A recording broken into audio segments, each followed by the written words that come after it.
মৃত লাশ, জীবিত মানুষ, এটার মধ্যে ব্যবধান হলো মৃত ব্যক্তি যাদের রু চলে যায় তারা মৃত, তাদের কোনো কাজে আসে না। আর জীবিত মানুষ প্রতিনিয়ত কোনো না কোনো কাজে ব্যবহার হয়। এই বিষয় নিয়ে আজকে একটি কথা বলবো।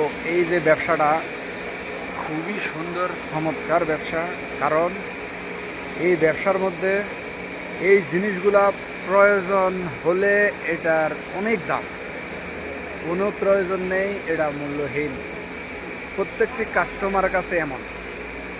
তো আসুন জেনে নেওয়া যাক ঘুমরটা কোথায়।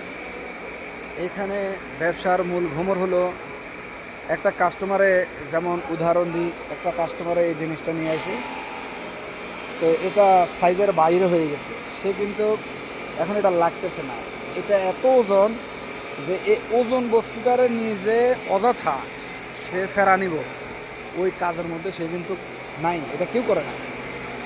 তখন এই জিনিসগুলো এখানে ফালাই কিন্তু চলে যায়। তো এই জিনিসটারে তখন কি করে, আরেকটা মানুষ যে কোনো সময় একটা কাস্টমার আসলে এরকম তার প্রয়োজন হয়েছে এরকম একটা পিস বা এটার থেকে একটু ছোটো, এরা সাইজ মতো করে সুন্দর করে কালারটা পছন্দ করে দিতে পারলেই তো হলো, সেম সেম আবার জিন্দা হয়ে গেছে। এটা এ হলো ব্যবসা, বাকিটা আপনারা বুঝে নেবেন।